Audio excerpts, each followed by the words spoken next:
Bueno, esto en el fondo la idea es poder compartir con ustedes algunas observaciones acerca de este tema. Es un tema bastante amplio, podríamos estar una semana hablando acerca de este tema, por lo que hemos querido sintetizar un poquitito acerca de cómo fomentar finalmente la educación continua en la era digital. Esto es una de las temáticas que más se están como promoviendo.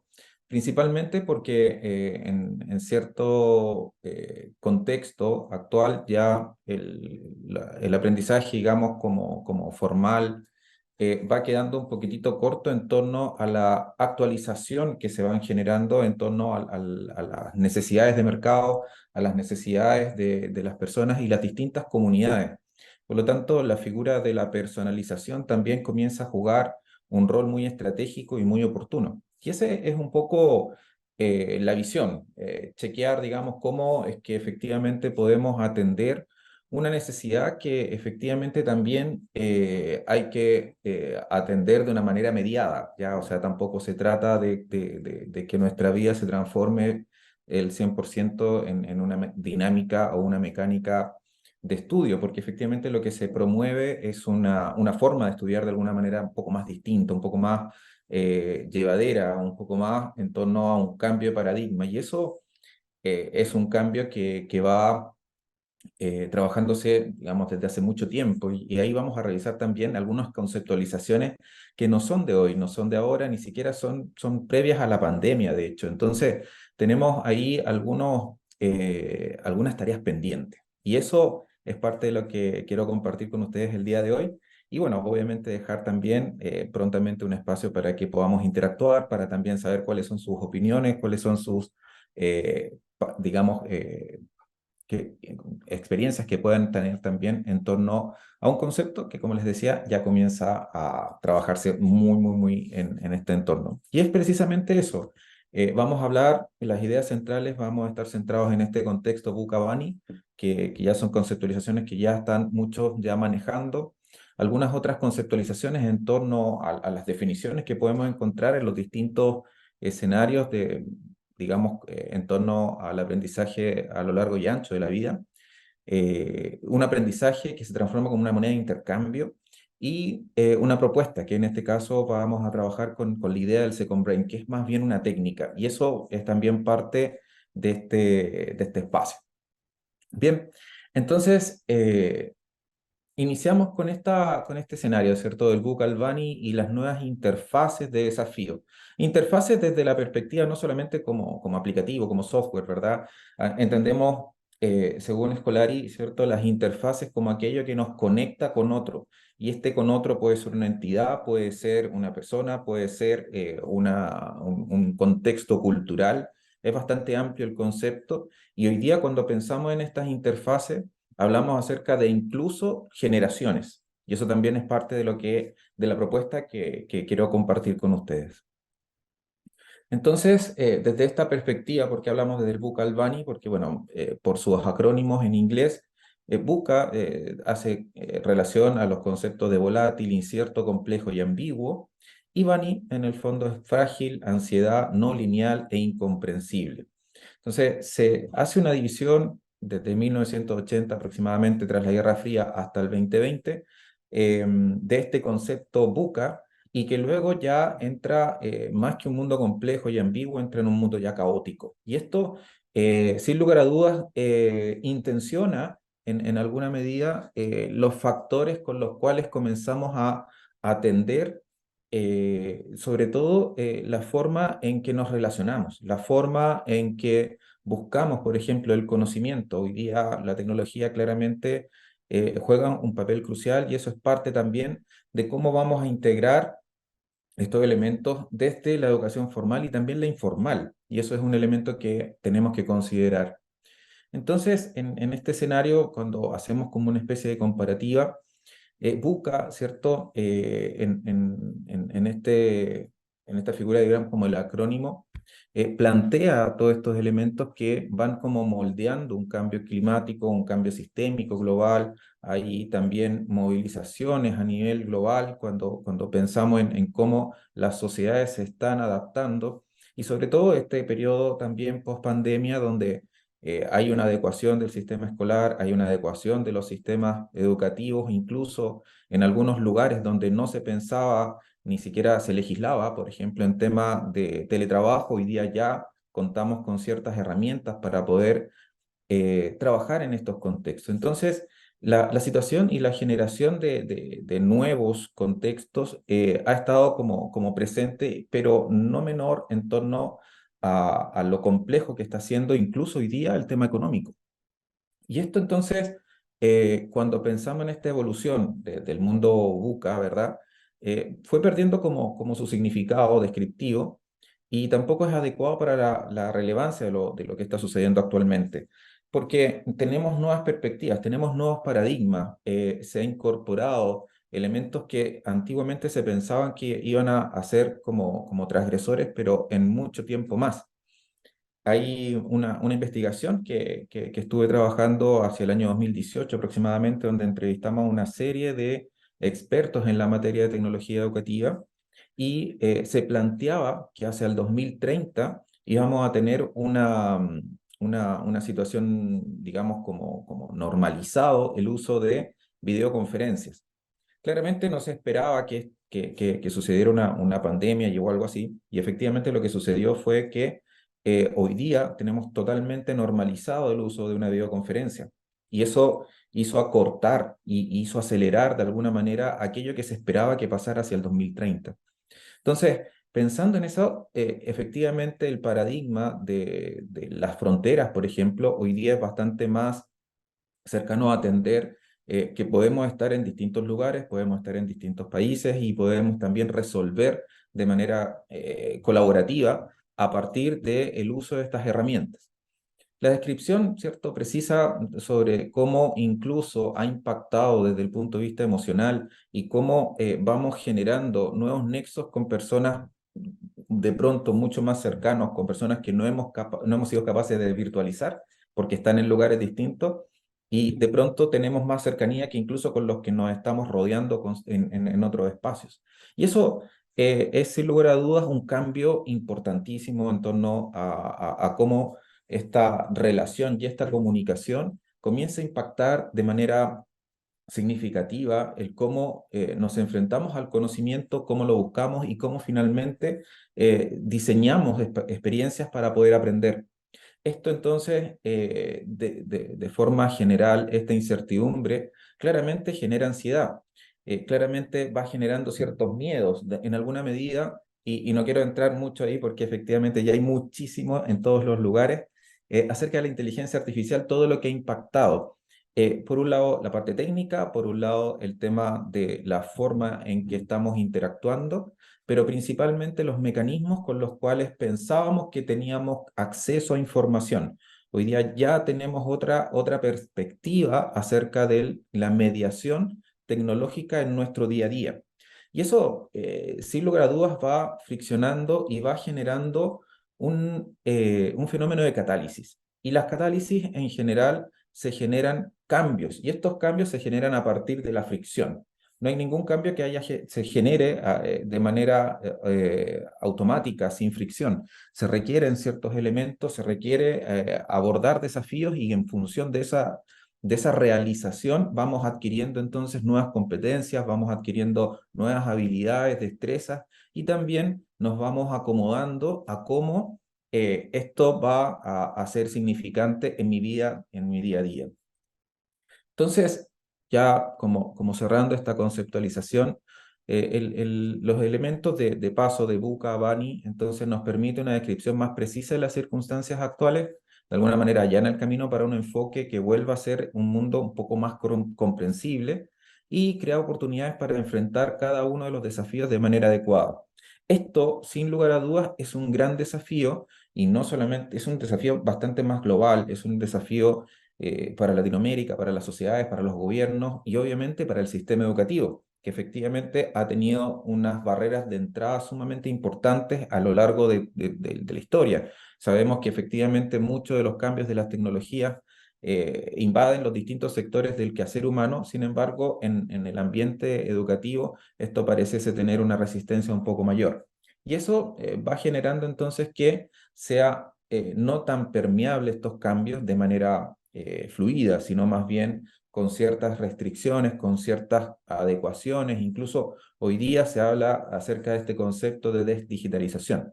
Me gustaría abordarlo en otro contexto porque es un poquitito más amplio, pero pensamos en aquellos que estamos como incluso tenemos estas áreas un poquito dicotómicas, ¿verdad? Que por un lado se visualiza como los positivistas de la tecnología y aquellos que parecen estar en contra del uso de la tecnología en los ambientes educativos. Entonces, estos elementos, claramente estamos en una especie de bisagra, ¿verdad? En los que estamos en los albores del uso de tecnología bastante más importantes y eso va entregando o generando ciertas complejidades que suponen un reto mayor para las personas. Entonces las personas tienen que comenzar a prepararse para generar liderazgo, pero no desde la perspectiva de liderar solamente equipos de trabajo, sino liderar su propia vida. Y esto, en el fondo, es donde vamos a abordar estos elementos que son muy propicios para estos ambientes. Estamos hablando de resiliencia, estamos hablando de aceptación, o sea, de atender que no probablemente pueda atender a todas las cosas al tiempo, porque efectivamente nos hemos mal acostumbrado también. Está el otro contexto donde la inmediatez que nos genera la automatización a partir de la mediación de las herramientas digitales, lo queremos llevar a las relaciones humanas y ahí es donde se comienza a generar, por ejemplo, las primeras fricciones. Entonces, es también importante generar empatía y también mejorar nuestros mecanismos de intuición. Y eso es una condición innata, ¿cierto?, de los seres humanos, de tener esta intuición, pero siempre se va a desarrollar en la medida en que estemos en contacto con el contexto, en la medida en que podamos atender, ¿cierto?, estas diferencias y saber de manera consciente cuándo utilizar la tecnología y cuándo somos capaces también de apagar ese contexto. Y eso es un elemento que en alguna medida no está tan resuelto, porque en alguna medida también estamos acostumbrados a una interacción con la tecnología desde la orfandad. ¿Qué quiero decir con esto? Y aquí cito a mi amiga y colega, ¿cierto? Marcela Monberg, que habla acerca de los huérfanos digitales. Nuestra interacción y nuestra inducción hacia hacia las herramientas digitales y al mundo digital en general, esta cultura digital tiene una problemática muy importante y es que nos vamos acercando a estos mecanismos a través del ensayo y error.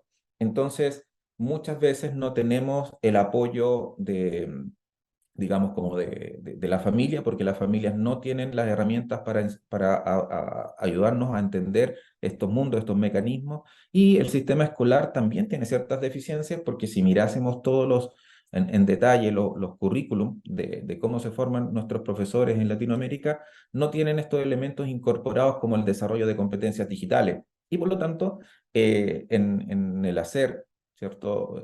Normal de la educación formal, tampoco está contemplado el que se trabaje con esto. Y eso un poco también tiene responsabilidad el cómo hemos entendido esta etiqueta del nativo digital, que pareciese ser que por nacer en una determinada época se tiene una mayor capacidad o una mejor competencia en torno a estos temas, y la verdad es que es simplemente una mayor destreza por haber y por tener en nuestro medio, en nuestro contexto, tener acceso a tantos elementos electrónicos.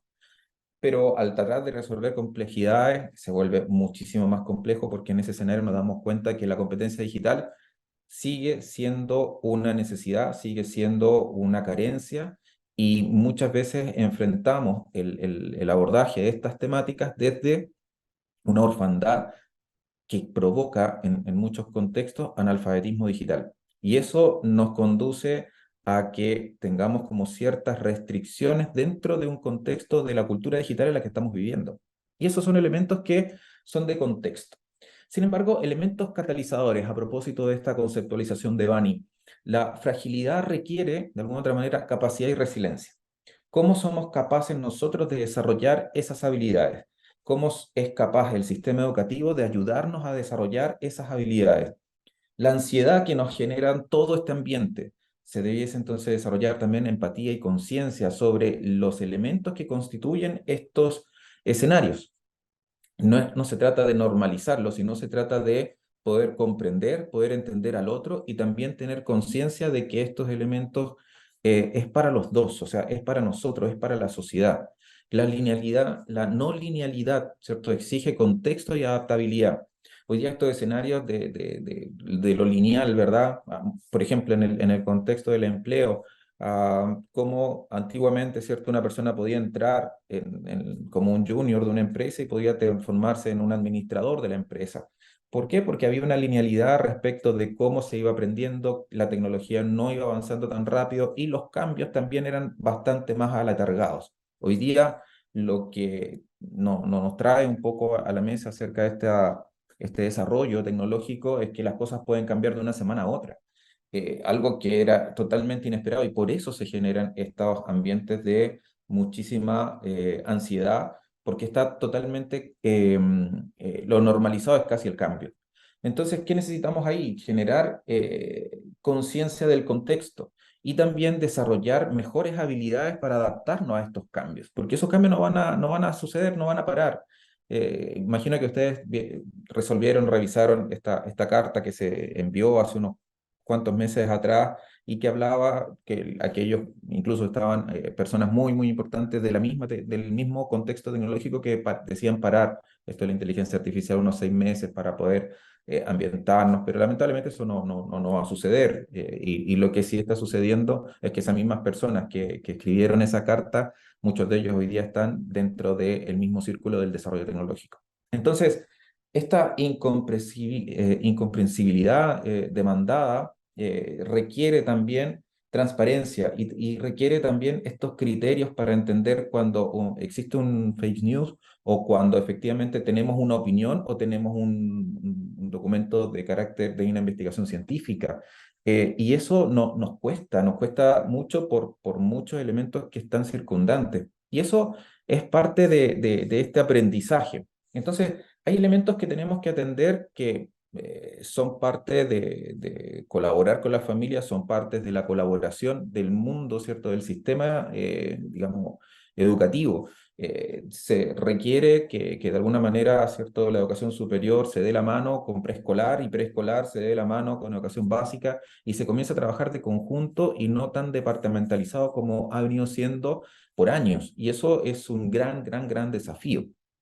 Entonces, estos elementos son puntos catalizadores del cambio. Y para poder también atender esto, es hacia lo individual y un poco hacia este aprendizaje, ¿cierto? Que hemos puesto sobre la mesa, sobre la figura a lo largo de la vida. Tenemos elementos que nos ayudan y otros que no. Y la divagación negativa, por ejemplo, acá hay una infografía bastante interesante de Correll, de Gemma Correll, y en el fondo ella tiene como estos elementos en los cuales muchas veces caemos en ríos de excusa, en montañas de distracción, lagos del coffee break, ¿verdad? Bosques de redes sociales, ensenada de la compra online, el mar de lo desconocido, islas de las buenas intenciones. Es muy bueno porque nos plantea cómo es que muchas veces, por estos factores que recién mencionamos, muchas veces nos vamos hacia una divagación, pero de carácter negativo. No quiere decir que no sea bueno o malo el fenómeno de la procrastinación, sino más bien cómo lo intencionamos para que esto sí sea positivo. Y entonces cuando pensamos en esta divagación positiva, acá hay un texto que luego se los puedo compartir y que habla acerca de esta divagación en la relación entre el estado del ánimo y la creatividad. Hay un fenómeno que se puede intencionar. Y es que este desarrollo de una mente divagante, al ser consciente, nos permite generar cambios y nos permite enfocar y nos permite resolver problemáticas. Y eso es un elemento de divagación positiva. Entonces, cuando comenzamos a entender que la divagación positiva se puede intencionar, entonces cuando preparamos este escenario para que se comience a generar una organización mucho más intencionada y sistemática sobre lo que yo puedo y quiero aprender. Entonces, el autoaprendizaje también comienza con una intención del deseo de aprender.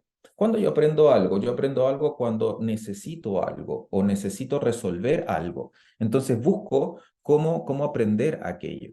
Si no está esa necesidad, si no está la carencia y efectivamente nos estamos llevando hacia una divagación negativa, es muy poco probable que logremos resolver de una manera, eh, digamos, prospectiva en el tiempo, elementos que nos permitan ya tener un aprendizaje activo.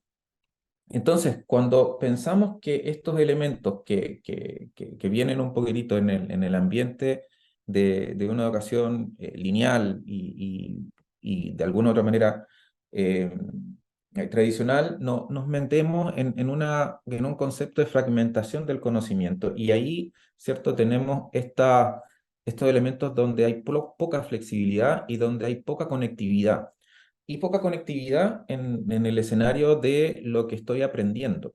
O sea, si lo que estoy aprendiendo no está de acuerdo a mis intereses, no está ambientado en lo que está sucediendo en el contexto, eh, no va a tener una relación y muy poco probable que se genere un aprendizaje a lo largo de la vida. Lo que vamos a hacer aprendizajes muy parcializados y otros que van a ser muy fortalecidos en el sentido de que podamos conectar. Hay algunos casos que sucedieron y que me tocó, por ejemplo, atender en asesorías y trabajos conjuntos y otras voluntariados también, en los que se conectaron, digamos, asignaturas, por ejemplo, en colegios o en carreras, comenzó entonces a tomar mucho más fuerza el aprendizaje basado en proyectos. Y esto va a tener una incidencia importante porque ya los elementos no están por separado, sino que ya están concretando, ya están armonizando un escenario donde el aprendizaje se da de manera más fluida y se da de manera más espontánea. Y eso es de carácter súper significativo para la persona que aprende, porque finalmente tiene otros elementos que veíamos en la infografía del Bani, ¿verdad? Que genera incertidumbre, que genera frustración, que va generando ansiedad. Cuando logramos atender escenarios para que en alguna medida se desarrolle este aprendizaje, efectivamente estamos también conectando con esa emocionalidad de las personas cuando aprenden y ese nivel de satisfacción que se logra al aprender algo nuevo. Y esto va tomando entonces mucha más fuerza y hoy día hablamos de esto, docencia aumentada, de la educación aumentada, no por la relación directa con la tecnología, sino más bien cómo aprovechamos las ventajas que existen en el contexto para poder generar elementos donde yo puedo aprender y me puedo adaptar al contexto. Entonces, yo no necesariamente voy a continuar con conductas que se van quedando estancas o que en el momento en que van cambiando, yo me voy quedando un poco atrás y eso efectivamente me va a generar instancias de poca flexibilidad para mi entorno académico, para mi entorno laboral e incluso familiar. Entonces, este concepto, que es lo que hemos estado como atendiendo desde el macro, ¿verdad? Hacia el punto más central, ¿verdad? Esto, ¿qué es? ¿Ya? En la contextualización del aprendizaje, ¿verdad? Es un cambio constante en el mercado laboral, las habilidades en demanda y la digitalización, ¿ya? Estos son los elementos que contextualizan de alguna manera el aprendizaje a lo largo de la vida. Esto es de fuente de la OECD, un escrito muy interesante acerca del lifelong learning. El papel crucial de la tecnología en el aprendizaje del siglo XXI, como todas las herramientas que hoy día están disponibilizadas, están atendiendo. Es cierto que acá hay elementos que hoy día, a propósito de lo que les mencionaba, este fenómeno o esta tendencia o esta línea también acerca de la desdigitalización, atenta contra que las tecnologías, por ejemplo, no están validadas. Y ahí hay un punto importante para las entidades que desarrollan tecnología. ¿Cómo validan estos elementos? ¿Cómo validan que efectivamente lo que promueven se desarrolla? Eso por un lado, ¿cierto? De las EdTech. Pero por el otro lado, desde la perspectiva de la docencia, desde la perspectiva autónoma también de un autoaprendizaje, cómo yo he ido desarrollando mis competencias digitales, cómo yo estoy siendo capaz y eficiente de ambientarme a este contexto de una cultura digital. Entonces, son dos elementos muy importantes que están de la mano de este papel que juega la tecnología. Cómo sacamos provecho, cómo sacamos partido, cómo minimizamos los riesgos y aumentamos aquellas fortalezas que tiene el uso de tecnología. Porque no vamos a decir que no hay riesgos, sí, sí los hay, pero para ello tenemos que entonces ser competentes en estas áreas. Y eso es una tarea pendiente de familias, de gobierno, del sistema educativo, de las EdTech. Es un ecosistema que tiene que reaccionar de manera cohesionada. La definición que plantea UNESCO en torno a este concepto, entonces, es el proceso continuo de adquisición de conocimiento, habilidades y competencias. ¿Para qué? Entonces, porque de alguna manera lo que hoy entendemos como aprendizaje a lo largo de la vida está basado en la economía del conocimiento y en el discurso actual que nos dice que hoy en día una educación universitaria ya no es suficiente. Entonces, hace muchos años atrás se hablaba acerca de que los gobiernos debían, ¿cierto?, garantizar una educación básica, obligatoria para todos. Y así fue subiendo hasta hoy día hay demandas importantes en distintos países que se busca que la educación universitaria también tenga ese papel. Pero más allá de eso, lo importante en esta conceptualización es pensar que efectivamente una educación digamos, universitaria no es suficiente, no porque sea de mala o buena calidad, sino más bien porque los cambios son tan constantes y que muchas veces si nosotros pudiésemos hacer un análisis un poco exhaustivo respecto de cómo está diseñado el currículum o cuántos años tiene el currículum y cómo eso y cómo la disciplina que se estudia en ese currículum está siendo impactada, por ejemplo, por el uso de tecnología. ¿Qué tan rápido va ese cambio versus el estancamiento de un currículum que puede estar cambiando dinámicamente, lo cual es muy poco no es económico hacer esos cambios. Por lo tanto, ¿cómo adaptamos? ¿Cómo hacemos que de alguna manera esta vida universitaria tenga el mayor valor posible? Y ahí es donde nace estas habilidades para el aprendizaje a lo largo de la vida. Es decir, en estas circunstancias, desde preescolar hasta la educación superior, se debería estar preparando entonces a los estudiantes para aprender durante toda la vida, no a aprender cosas solamente puntuales de un momento a otro, sino más bien cuáles son las herramientas que me permiten aprender a aprender, cuáles son los mecanismos que me permiten poder seguir desarrollándome, no solamente bajo cuatro paredes, entre comillas, ¿verdad?, de un concepto antiguo, sino más bien cómo yo rompo esas paredes, cómo yo rompo, ¿cierto?, esas fronteras que pueden limitar mi capacidad de aprendizaje. Entonces, eh, el aprendizaje integrado a la vida del estudiante plantea cómo y qué herramientas se pueden ir implementando. Acá hoy día se habla de varios elementos, esto ni siquiera es tan nuevo, pero sí hoy día toman muchísima más fuerza por los contextos en los que estamos involucrados, las microcredenciales, las macrocredenciales, el individuo al centro del proceso, pero más que desde una mirada teórica, sino más bien cómo es que yo, por ejemplo, si buscásemos o planteáramos ay, perdón, planteáramos una analogía en el mundo de la gastronomía, cuando hablamos de la mise en place, es toda esa preparación que se hace de manera previa para antes que se sirvan los alimentos, ¿verdad? Y es una manera estratégica para que las personas degusten de una manera placentera aquellos platillos que ellos van a servir. Por lo tanto, para que eso suceda, hay un mantel, hay unas copas, hay unos cubiertos, hay una gran cantidad de elementos, olores, sensaciones, luminosidad, focos, etcétera. Hasta cómo está vestida la persona, de alguna otra manera está diseñado o prediseñado para que al momento que te llegue el plato de comida, tú finalmente te abre el apetito y quieras comer. Entonces, en el sistema educativo, cuando pensamos en que el individuo está al centro es también pensar cuáles son todos estos elementos que yo voy a disponibilizar para que la persona pueda eh, atender y se le abre el apetito por aprender una determinada materia. Eso es uno de los elementos muy relevantes y un poco es parte de otros elementos que vamos a ver un poquito más adelante. Y entonces, cuando hablamos de propuestas, bueno, entonces, ¿qué hacemos? ¿Cómo resolvemos esta temática de autoaprendizaje? ¿Cómo resolvemos que ese autoaprendizaje se transforme en algo constante, casi en un estilo de vida? Eh, Primero, creo que de alguna otra manera sí hemos ido como atendiendo el cómo aprendemos. Y aquí hay un tema que es muy importante y que habla acerca de, por ejemplo, que yo voy pasando un poquito más rápido, ¿Cómo aprenden las distintas generaciones? ¿Cuáles son los elementos distintivos que los caracterizan? Y eso es un elemento importante porque cuando pensamos, por ejemplo, en la educación superior, pensamos en que en muchos casos tenemos mezclas de público. No todos los estudiantes que están en la educación superior vienen recién del bachillerato o de la educación media o dependiendo un poco del país como sea. No son chicos que vienen jóvenes entre 18, 17 y 18 años, sino más bien hay otros estudiantes que son más adultos, más grandes y que eso también se mezcla dentro, por ejemplo, de una sala.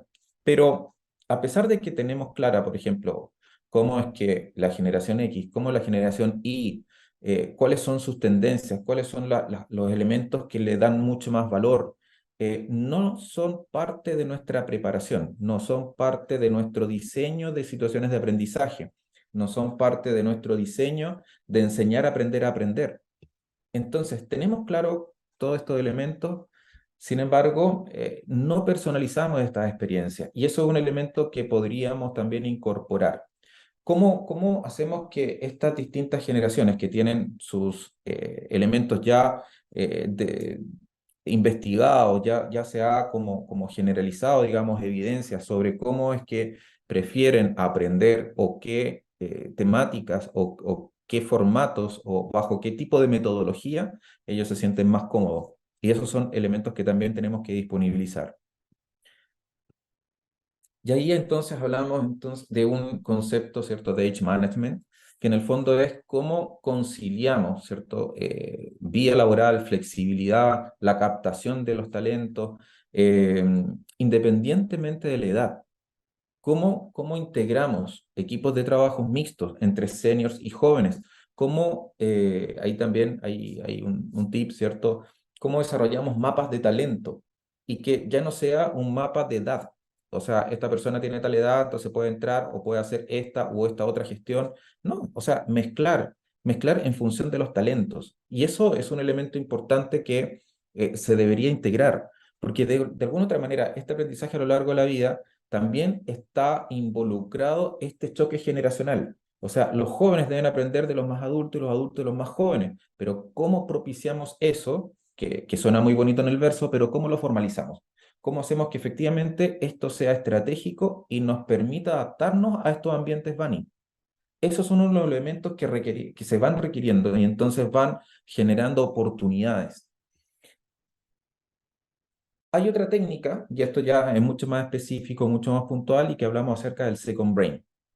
Second brain es una analogía de tener un segundo cerebro, ¿cierto? Un cerebro orgánico versus un cerebro electrónico, y que plantea o se basa en una teorización sobre que el cerebro biológico, ¿verdad? No está diseñado para almacenar información, sino más bien está diseñado para interconectar la información que tenemos y transformarla en conocimiento a partir de procesos de aprendizaje que nos permiten involucrar otros elementos para ir resolviendo problemáticas en nuestro contexto.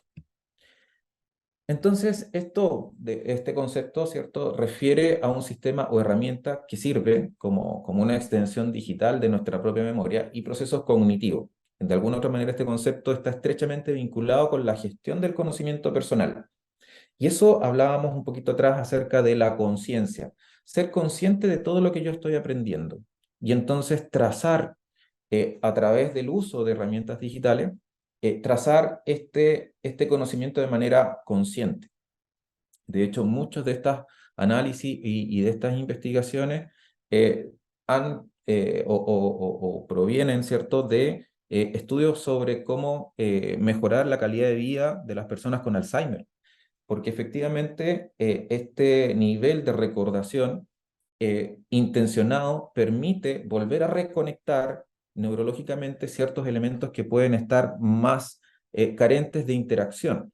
Esto en el fondo es un elemento bastante, digamos, no innovador, pero sí muy capaz de resolver una temática personal de cómo yo puedo seguir aprendiendo a lo largo de la vida apoyándome en tecnología. Entonces, la idea es liberar recursos cognitivos, reducir la necesidad de recordar manualmente grandes cantidades de información y esto puede entonces liberar espacios para la creatividad, la resolución de problemas y claramente mejorar las condiciones para el aprendizaje. ¿Cómo se estructura? Acá está Diego Forte, que es la persona que les recomiendo que puedan chequear, fijar. Él tiene un trabajo. Acá abajo aparece una nota que yo creé en mi blog, que también la pueden consultar y que tiene más profundidad respecto de este proceso. Entonces, habla acerca de que existen proyectos, áreas, recursos y archivos. Y esa es como una propuesta para organizar entre comillas, como segundo cerebro, un cerebro electrónico, y que se va a ir diseñando de la misma manera en que yo pienso. Y eso es una estructura bien importante porque al desarrollar este proceso también se va generando un foco de aprendizaje que está intencionado en función de documentar de alguna manera esto que voy generando, que voy gestando y que voy organizando. Entonces, se los dejo para que lo puedan continuar luego, pero estas cuatro áreas son las más relevantes para desarrollar esta estructura. ¿Qué herramientas me permiten hacer esto? Ahí está el libro por si lo quieren consultar, Building Second Brain, Evernote, Notion, Obsidian, Microsoft OneNote, son herramientas que nos permiten claramente generar pequeñas notas acerca de los elementos que vamos viviendo en el día a día. Una receta, por ejemplo, un aprendizaje acerca de algo, algunos conceptos que a veces tomamos nota en papel o en una tablet o en el mismo celular, vamos anotando cosas y la propuesta es que tú las vayas utilizando en función de luego consultarlas. Ahora, que existen una gran cantidad de herramientas, hoy día existen muchos elementos que validan incluso más y facilitan el uso de esta técnica. Yo voy acá a compartir muy brevemente un ejercicio muy pequeño acerca de esta temática. Esta es Obsidian, ¿ya? Y acá, por ejemplo, se puede visualizar una gran cantidad de información. Esta es solamente la parte de textos que yo he revisado y con las cuales yo he ido haciendo notas y voy generalmente atendiendo la resolución de una problemática en particular, que en este caso estoy desarrollando un texto o una investigación sobre competencia digital cero y cómo estos elementos están interconectados. Y esto en el fondo es parte de ser consciente de cómo yo estoy integrando los saberes que tengo de carácter formal o informal a la forma en que yo estoy organizando mi, digamos, mi forma de aprender. Y eso hace consciente a la persona de qué elementos quiero y cómo los quiero llevar a cabo en adelante. Y entonces el aprendizaje formal se conecta con lo informal. Ahí no hay solamente notas de libros, no hay solamente notas, no, hay notas, por ejemplo, de conversaciones, de entrevistas, de participación en foros, de participación de preguntas que me hicieron y que cómo se resolvieron y cómo se han resuelto en conversatorios, investigaciones que no han estado tocando directamente, sino que van tocando ciertos temas. Y esa hipervinculación de notas, ya solamente son notas que pueden ser de voz, que pueden ser de texto. Luego nosotros hacemos consultas y esas consultas son como que estuviésemos haciendo consultas sobre lo que yo he ido aprendiendo. Ya no es una consulta abierta a Internet o a alguna inteligencia artificial, sino que se está gestando en torno a lo que yo he ido aprendiendo. Y entonces vamos avanzando hacia una generación de, perdón, de una herramienta que va facilitando estos contextos. Acá, entonces, en ese escenario, cuando pensamos en que, por ejemplo, tenemos distintos modelos, hablamos acerca de elementos pedagógicos en la universidad y muchas veces estos elementos pedagógicos están más orientados a una edad más temprana y no hacemos caso, por ejemplo, del trabajo que se debiese hacer para con un adulto. Entonces, estas capacidades para desarrollar estas habilidades de aprender a aprender, tienen que ver con unas competencias a situaciones nuevas y en condiciones también de la edad. Cuando hablábamos hace un momento atrás acerca del age management, es ser consciente de que existen modelos que van a ayudar a que la persona también en función de su edad pueda integrar este nuevo conocimiento y pueda desarrollar nuevo aprendizaje. Estamos hablando acerca entonces de la pedagogía, la andragogía y la autagogía. Ah, menor, ¿cierto?, nivel va a requerir mayor instrucción de parte de quien esté trabajando con él, la figura del profesor, la figura del académico, etcétera. Y mientras más arriba, menos interacción, sino más bien más coach, más acompañamiento, más, digamos, facilitación de estos elementos. Y ahí entonces la catalización de los procesos de aprendizaje son distintos porque o se tiende a buscar otros elementos. Estamos hablando acerca del compromiso con el aprendizaje en los niveles más básicos, en los niveles un poco más adultos, el cultivo del aprendizaje autodirigido, es decir, que yo sea consciente de dirigir mi propio aprendizaje en distintas fuentes, y la realización del aprendizaje autodeterminado, es decir, hoy día yo quiero desarrollar ciertas habilidades porque tengo ciertas necesidades que cubrir. Y eso en el fondo va más allá de tomar un curso en particular, sino más bien de ejecutar acciones que faciliten mi aprendizaje. Pero para eso tengo que tener yo una conciencia clara de cómo es que yo aprendo. Y esos son elementos que también son parte de estos escenarios. Hoy día hablamos acerca también de inteligencia colectiva, es decir, cómo nos conectamos con el otro y cómo con el otro somos capaces de hacer sociedades de conceptos de aprendizaje y conceptos de cómo vamos evolucionando en torno a esta cultura digital que se va expandiendo en el tiempo y en el espacio. Entonces, la colaboración y la cooperación son elementos cruciales, porque esto que está sucediendo y esto que está en un ambiente bunny, como ya hemos visto desde un principio, ¿verdad? Solo no se puede. Una institución sola abordar todo esto es casi imposible. Entonces, requiere de esta vinculación, requiere vincular, como decía hace un rato atrás, eh, la infancia, ¿verdad?, con la investigación. La investigación tiene que bajar hacia los profesores. Los profesores que están recién formándose tienen que tener capacidades de competencias digitales porque tienen que saber enseñar a las familias, a sus estudiantes, cómo resolver el conectarse con este mundo, con la gran cantidad de información y transformarla en conocimiento. Cómo aprendemos, cómo fortalecemos estos espacios. Y eso también es un elemento importante y es realmente un cambio de paradigma.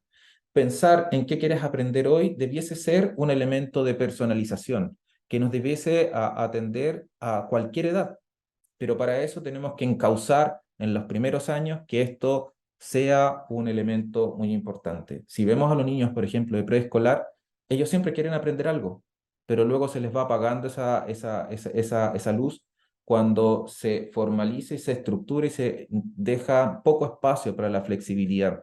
Y esos son elementos que deberíamos también atender, porque finalmente el aprendizaje ocurre cuando alguien quiere aprender, no cuando alguien quiere enseñar. Y esos son elementos que también tenemos que lograr atender, como dice Roger Chang.